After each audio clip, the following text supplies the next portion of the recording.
இந்த படத்தை வந்து ப்ரொடியூஸ் பண்ண முன் வந்திருக்கிறது முதல்ல அவருக்கு நன்றி. ரெண்டாவது, இந்த படம் ஒரு இடத்துக்கு வந்ததுக்கு அப்புறம் நம்ம வந்து பிரிண்ட் அண்ட் பப்ளிசிட்டிக்கு இன்னைக்கு ஒவ்வொரு ப்ரொடியூசரும் எவ்வளோ கஷ்டப்படுறாங்க அப்படின்னு தெரியும். அந்த நேரத்தில் ஒரு ஆபத் பாந்தவனா வந்த தனஞ்சயன் சார் மற்றும் அவருடைய மனைவி 2 பேருக்கும் ரொம்பவே நன்றி. இந்த படத்தை வந்து இப்போ எங்களுக்கு வந்து ஒரு பெரிய கான்ஃபிடன்ஸ் வந்துருச்சு. கண்டிப்பாக இந்த படம் வந்து சூப்பரான ஒரு ரிலீஸ் அடையும் அப்படிங்கிறது. ஏன்னா படம் எடுக்கிறது வந்து முக்கியம் இல்லை, அது எப்படி வந்து நம்ம மக்கள்கிட்ட போய் சேருது அப்படிங்கிறது தான் ரொம்ப முக்கியம். ஸோ இந்த 2 பேருக்கும் முதல்ல நன்றி.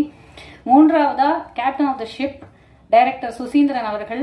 தொடர்ந்து நான் அந்த கம்பெனி ஆர்டிஸ்டாகவே நான் மாறிட்டேன் அப்படின்னு நான் நினைக்கிறேன். ஏன்னா ஈஸ்வரனுக்கு அப்புறம் இப்போ லத்திகா அவர்கள் சொன்ன மாதிரி ஒரு பெரிய கேரக்டர் அப்படின்னு நான் இல்லைன்னா கூட இந்த படத்தில் எனக்கு கொஞ்சம் ஸ்க்ரீன் டைம் இருக்குது. பட் ஈஸ்வரன்லையும் சரி இந்த படத்துலையும் சரி எனக்கு வந்து சிறப்பாக இவங்களை கூப்பிட்டா இந்த இடத்துல கரெக்டாக யூஸ் பண்ணணும் அப்படின்னு சொல்லி யூஸ் பண்ணது அந்த ஒரு ஒவ்வொரு ஆர்டிஸ்டையும் வந்து வடிக்கிற அவருடைய விதம்.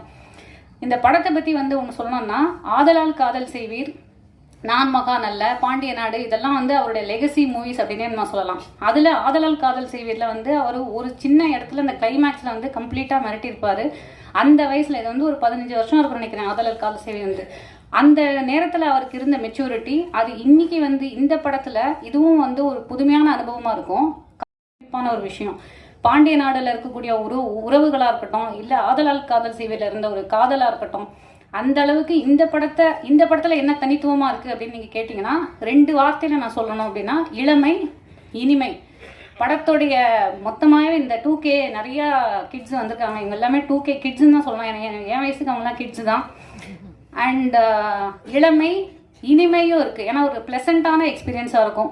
மற்றபடிக்கு எங்களை ஆஸ் யூஷுவல் ஆனந்த கிருஷ்ணா சார் பற்றி சொல்ல வேண்டாம். ஏன்னா பேஸ்டல் கலர்ஸில் படத்தை வந்து ரொம்ப அழகாக